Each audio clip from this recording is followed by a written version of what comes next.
À tous ce soir d'info, a le plaisir de recevoir Madame Hélène Tine, présidente du mouvement pour un Sénégal d'éthique et de travail, M7. Elle est également ancienne députée, ancienne conseillère municipale. Bonsoir Madame Tine. Bonsoir Sarah. Merci d'être des nôtres. Mais merci beaucoup de m'avoir invité. Je salue toutes les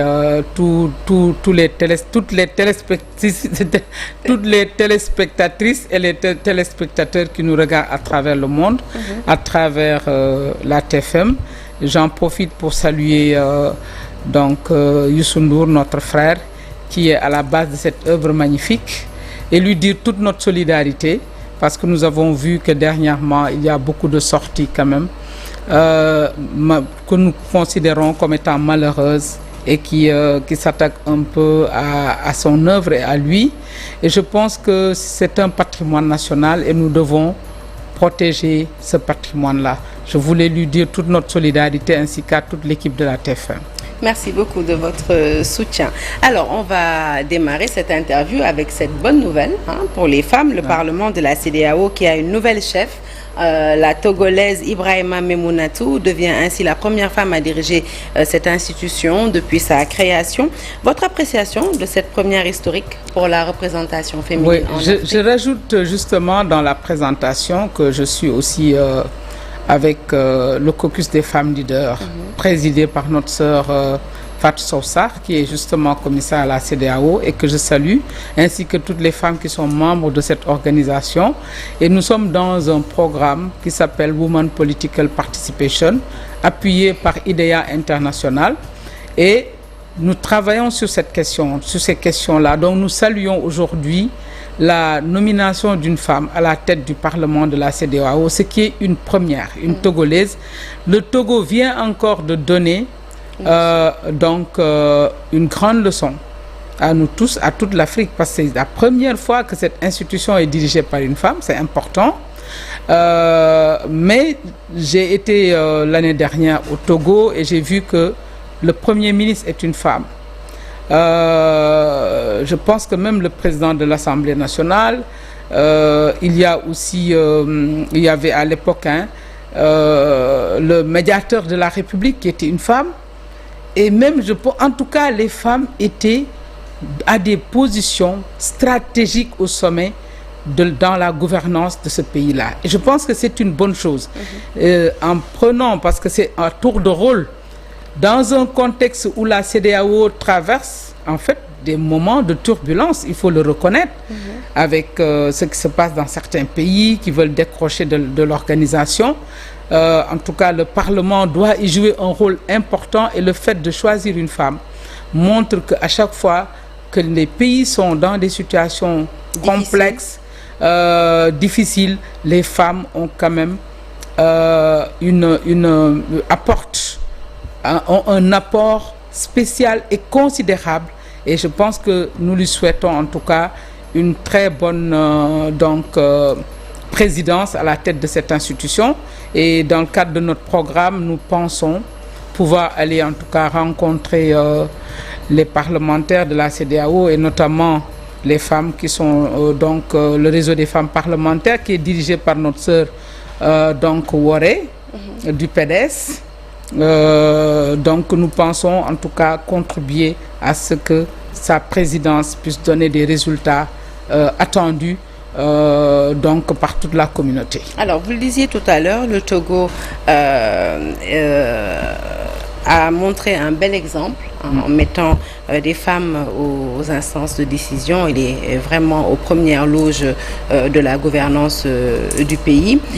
Ici, le débat a été entretenu lorsque le président de la République, Bassirou Diomaye Faye, a mis en place son premier gouvernement. Beaucoup de voix féminines se sont élevées justement pour déplorer le fait qu'il n'y ait pas assez de femmes dans le gouvernement. 4 femmes, je pense, sur 25 ou 26 ministres, si je ne m'abuse. Comment aviez-vous vécu ces moments?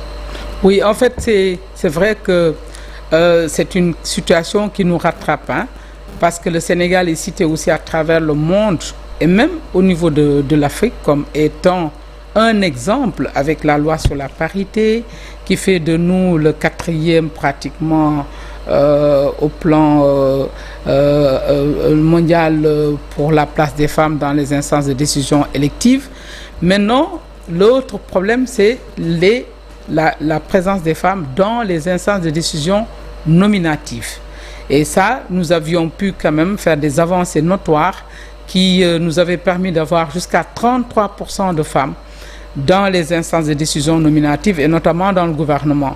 Maintenant, nous venons d'enregistrer une grande contre-performance qui nous amène pratiquement à 13%. Et c'est cela qui fait que je pense que les organisations de femmes se sont levées et ont quand même demandé à ce que nous puissions maintenir nos acquis sur ce plan-là.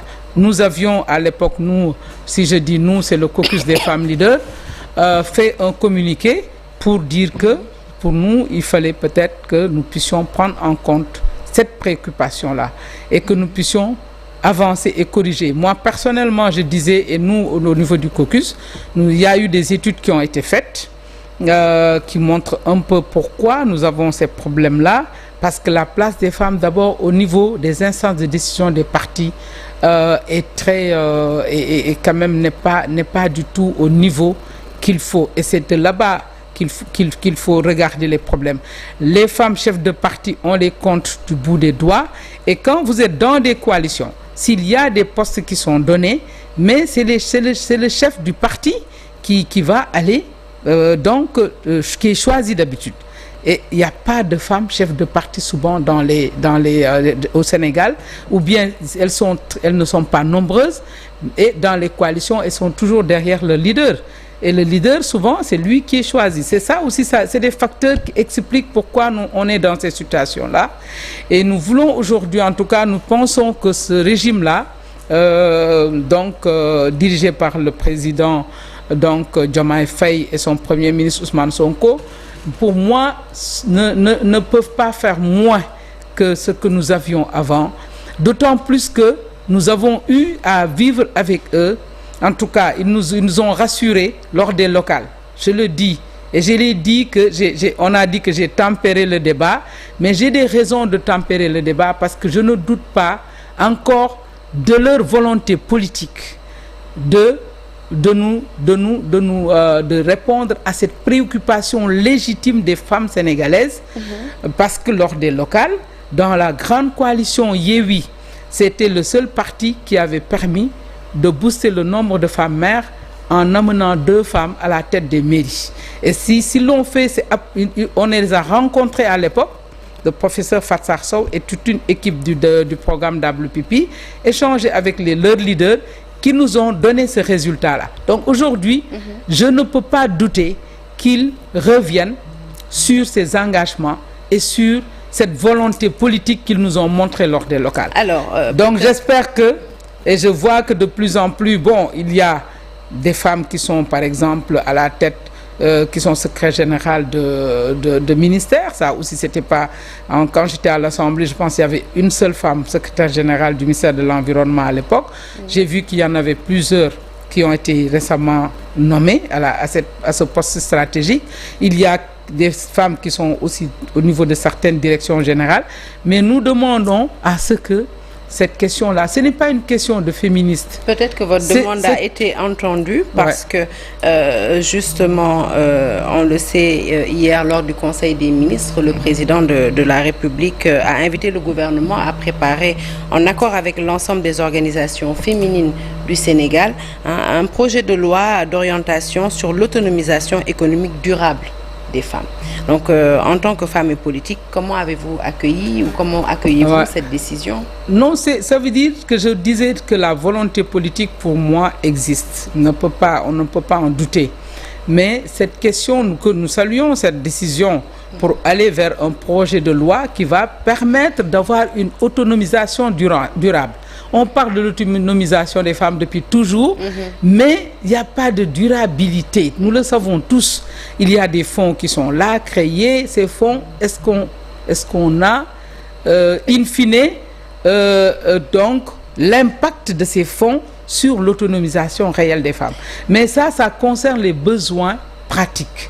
Les questions d'autonomisation concernent les besoins pratiques. Mais les questions de participation politique des femmes, ça, c'est les intérêts stratégiques des femmes. Ça veut dire que c'est deux questions différentes. Nous saluons le fait que le gouvernement décide d'adresser la question de l'autonomisation des femmes, d'avoir un cadre juridique et d'évaluer et d'auditer même ce qui a été fait. Ce qui a été fait, c'est important et il faut le faire. Ça fait partie des leviers importants pour que nous puissions aller vers un développement durable de ce pays-là. Mais sur le plan politique? Mais il faut ces deux aspects. Il faut qu'on puisse marcher sur nos deux pieds, les intérêts stratégiques et les besoins pratiques des femmes. Donc nous saluons cette décision et nous félicitons aussi notre sœur, Madame la ministre Maïmouna Dièye, qui vient d'organiser cet après-midi une rencontre pour lancer le processus d'élaboration d'une politique familiale pour les familles au Sénégal. Et ça aussi, c'est important. Alors, depuis son accession au pouvoir, le chef de l'État a pris une série de mesures, notamment dans le foncier. Il a même effectué, on l'a vu sur le terrain, une visite à Mbourkat, un site que vous connaissez bien. Vous êtes thiessoise de la municipalité. Alors, pour de nombreux Thiessois, Mbourkat, d'ailleurs, ce n'est que on va dire la face visible de l'iceberg. Dr Babacar Diop a fait allusion à un gros scandale foncier dans la région. Alors, quel est votre avis sur cette question? Je voudrais, parlant de Thiès, d'abord saluer la mémoire d'un enseignant qui a été Alain Kali, oui, Alain Kali, sauvagement tué en plein jour à Thiès, entre Keur Modou Ndiaye et Diassap. Qui sont des quartiers de la commune de Thiès. Ça montre que l'insécurité est inacceptable, qu'il y a une insécurité.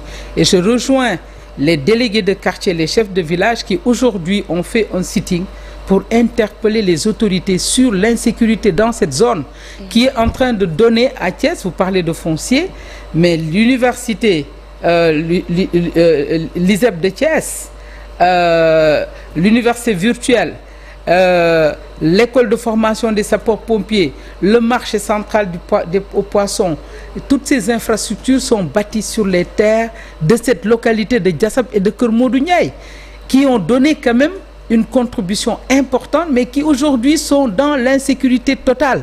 C'est des quartiers qui ne sont pas bien éclairés, c'est des quartiers où l'accessibilité, ça veut dire les bus qui desservent donc les quartiers de Thiès, n'entre pas dans ces quartiers-là. Cet enseignant-là, s'il y avait un bus qui prenait les gens de Keur Modou Ndiaye pour les amener à Diassap sur la route nationale, mais à partir de leur quartier, je pense qu'ils n'allaient pas prendre un chemin raccourci en pleine brousse pour se faire assassiner après 22 ans de service dans ce quartier. Nous saluons sa mémoire. Et nous disons sur le foncier, c'est une question très importante. Vous avez parlé de Mbourkat, que je connais très bien. Mbourkat et la ville nouvelle, c'est deux choses. Ça veut dire dans ce dossier-là, il y a deux questions. Il y a Mbourkat qui fait 484 hectares et qui y était un lotissement qui date de 2006, depuis 2006, et qui a progressé, qui a été spolié, qui a créé des situations incroyables dans cette zone. Et les populations et les impactés, donc, se sont battus jusqu'à ce que l'État accepte. Parce que le lotissement était fait en grande partie sur la forêt classée. Et il fallait déclasser la forêt. Et c'est ça qui a amené l'affaire du déclassement. Donc le premier déclassement qui concerne cette zone de Mbourkat, avec 484 hectares, pour moi, c'est une nécessité. Parce que c'est pour des impactés qui, depuis des années, sont en train de se battre pour avoir gain de cause. Maintenant, il y a eu dans ce cadre-là donc une zone d'aménagement concertée pour, par exemple, des enseignants qui ont été spoliés aussi à la ZAC, à la première ZAC, pour qu'on les reloge. Avant d'arriver à la ZAC, s'il vous plaît, parce que vous venez de soulever une question qui m'a interpellée. Vous avez parlé de forêts déclassées. Ça aussi, c'est un problème. Si pour des raisons foncières, on commence à déclasser nos forêts quand on sait le rôle que la forêt joue dans la préservation de l'environnement, est-ce qu'on ne... Voilà, on n'est pas en train de commettre également l'irréparable. C'est 3000 hectares qui ont été déclassés. Je te parle de 480 hectares 484 pour Mbourkat. Mais il y a la nouvelle ville de Thiès qui doit s'implanter sur près de 3000 hectares déclassés. Bon, on va te dire que c'est pas une forêt parce qu'il n'y a pas d'arbres, mais ça l'est parce que ça joue un rôle écologique entre Thiès et les collines. C'est une zone qui joue un rôle écologique important. C'est-à-dire politique, qu'est-ce que vous faites? Oui, est-ce que vous essayez de porter le combat? Vous avez été à l'Assemblée? Mais Sarah, ce combat, moi, je le porte depuis bien avant. Tous les gens qui habitent Mbourkat savent que j'ai été l'une des premières, en tout cas, à aller les rencontrer quand l'affaire de Mbourkat a éclaté. Deuxièmement, quand vous dites aller rencontrer, rencontrer les populations, mais aller rencontrer aussi les autorités et apporter la question.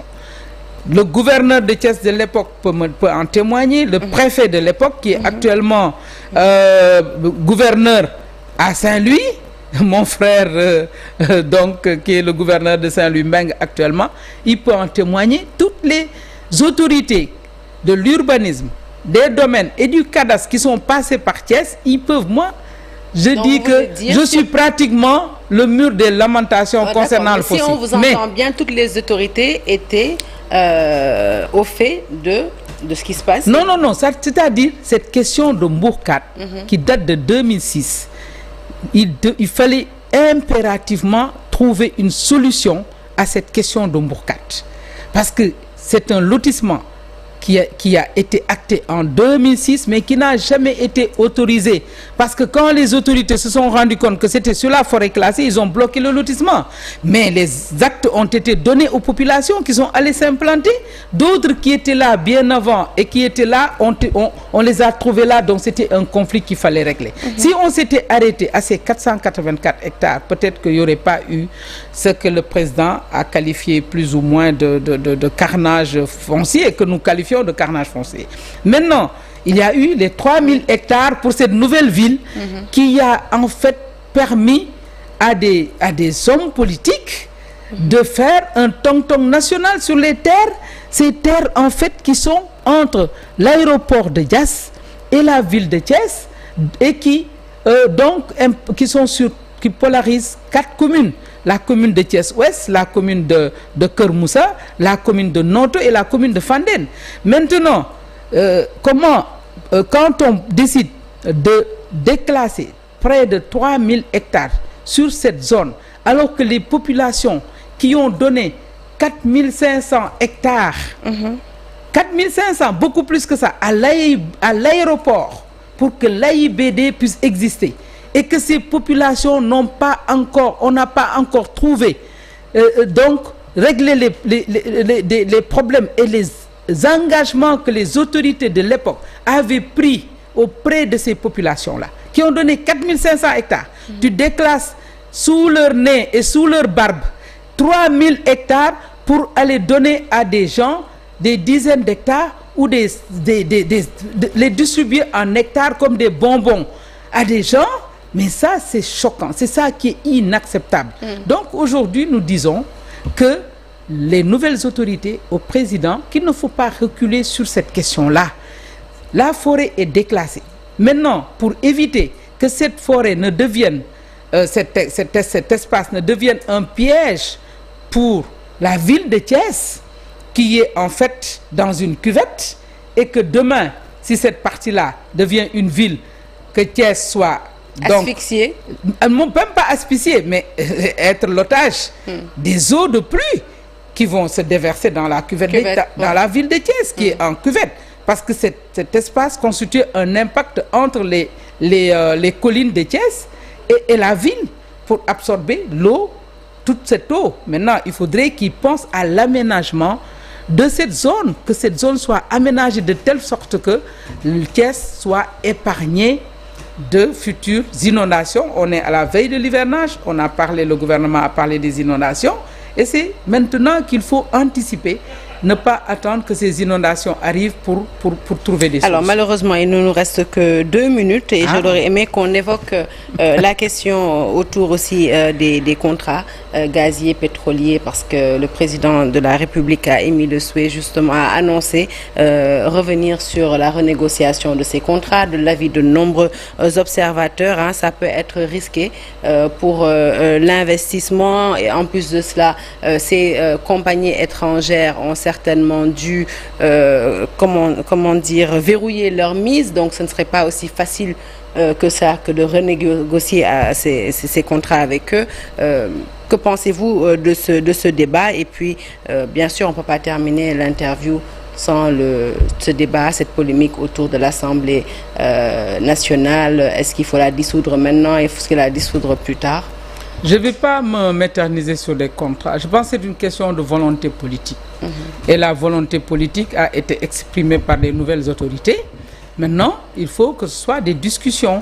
On ne peut pas imposer, parce que c'est clair que c'est une question de texte et de règlement. On a le code minier qui est là et qui réglemente tout. Malheureusement, la majorité de ces contrats ont été signés avant que les dispositions qui sont dans le code minier et qui permettent peut-être de pouvoir essayer de faire des renégociations ou de discuter, donc ont été mis avant.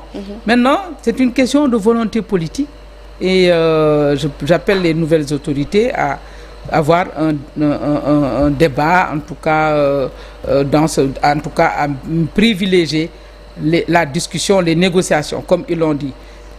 Qu'ils puissent négocier avec les gens pour ne pas amener le Sénégal à devoir payer beaucoup d'argent, parce que nous, ici, il y a eu des ruptures de contrat qui nous ont rapporté beaucoup d'argent, comme des ruptures de contrat qui risquent de nous coûter cher. Donc, c'est une question qu'il faut adresser. Et je pense que la volonté politique est là pour ça. Sur l'Assemblée nationale? Sur l'Assemblée nationale. Est-ce qu'il faut dissoudre en septembre prochain ou pas? Mais c'est clair que moi, j'ai toujours dit que cette Assemblée était, même avant les élections législatives, qu'on allait vers une Assemblée de transition. C'est-à-dire on allait vers une législature, je l'ai même appelé à l'époque une législature de transition, parce que le calendrier électoral était tel que faire des élections législatives, 2 ans après, même pas quelques mois après, avoir une élection présidentielle, et tout le monde voyait que le changement était inéluctable. Et même s'il n'y avait pas de changement, c'est-à-dire même ceux qui viennent de partir, ils n'avaient pas une assise confortable à l'Assemblée. Donc, il fallait coûte que coûte dissoudre. Maintenant, la Constitution dispose qu'on ne peut pas dissoudre avant que l'Assemblée n'ait 2 ans. En septembre, l'Assemblée aura 2 ans. Maintenant, le problème, c'est que tu ne peux pas dissoudre peut-être en septembre, alors qu'il faudra organiser des élections et aller vers le vote de la loi des finances, qui est au cœur de l'année parlementaire et qui démarre en octobre. Donc, ça risque d'être compliqué, mais ce qui est sûr, c'est que après la vote de cette loi des finances, certainement en janvier ou en fin décembre, c'est clair qu'on ira forcément vers cela. C'est pas nouveau aussi, parce qu'en 2000, quand M. Abdoulaye Wade, le président Wade, a pris le pouvoir, effectivement, il y a eu une dissolution de l'Assemblée qui était là, et on a fait des élections anticipées et des nouvelles élections législatives. Maintenant, il faudrait que les Sénégalais sachent que l'Assemblée doit devoir changer de visage et ne plus être une Assemblée à la solde de qui que ce soit, pour que les intérêts des populations puissent être préservés. Merci beaucoup, Madame Hélène Tine, qui a été notre invitée aujourd'hui. Je rappelle, donc, présidente de parti, d'un mouvement pour un Sénégal d'éthique et de travail, ancienne députée également, qui représentait ici ce soir le caucus des femmes leaders. Merci beaucoup. Merci à vous de nous avoir suivis. Excellente suite de programme en notre compagnie et bon début de week-end à toutes et à tous.